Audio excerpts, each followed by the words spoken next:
তৃণমূলের অনুব্রত মণ্ডলের গড় বীরভূমে রুট মার্চ করল কেন্দ্রীয় বাহিনী।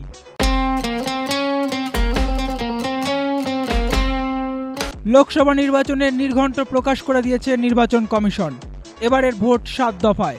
এছাড়াও শান্তিপূর্ণ নির্বাচনের জন্য বাংলার ওপর রয়েছে তাদের বাড়তি নজর, যার প্রথম উদাহরণ আনুমানিক 80 আসনের মহারাষ্ট্রে 7 দফা ভোটের পাশাপাশি বাংলায় মাত্র 42 আসনের ভোটেও 7 দফা নির্বাচন। এছাড়াও অগ্রিম বাহিনী পাঠানোর সিদ্ধান্ত নিয়েছে ভারতের জাতীয় নির্বাচন কমিশন। সরাসরি না হলেও সমালোচনা করেছে তৃণমূল। ইতিমধ্যে বিজেপি দাবি করেছে বাংলার সব বুথই স্পর্শকাতর।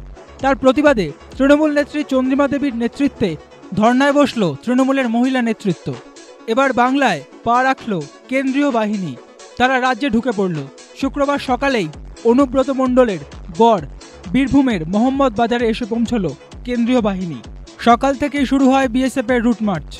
রাজ্যের নিরাপত্তা ব্যবস্থার সুরক্ষার স্বার্থে আনুমানিক 1 মাস আগেই বাংলায় কেন্দ্রীয় বাহিনী এসে পৌঁছল।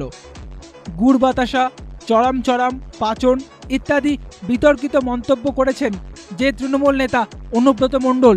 তারই গড়ে প্রথম পা রাখল কেন্দ্রীয় বাহিনী। তার গড়ে চলল বিএসএফ এর রুট মার্চ। এখনও 9 কোম্পানির কেন্দ্রীয় বাহিনী আসার কথা রয়েছে। শনিবার থেকেই অনুব্রত মণ্ডলের বুক কাঁপিয়ে জেলায় জেলায় টহল দেবে কেন্দ্রীয় বাহিনী। অবশ্য তৃণমূল এ বিষয়ে জানিয়েছে কেন্দ্রীয় বাহিনী এনেও কিছু হবে না। নির্বাচনে মানুষ মমতা বন্দ্যোপাধ্যায়ের উন্নয়নের পক্ষেই রায় দেবে। ল অ্যান্ড অর্ডার রাজ্য সরকারের হাতে, রাজ্য পুলিশ ভালো কাজ করছে। এখন দেখার বিষয় কমিশনের এই পদক্ষেপ 2019 লোকসভা নির্বাচনে ঠিক কতটা ফলপ্রসূ হয়। কেন্দ্রীয় বাহিনী লোকসভা নির্বাচনে তাদের ভূমিকা ঠিক কতটা সক্রিয়ভাবে পালন করে।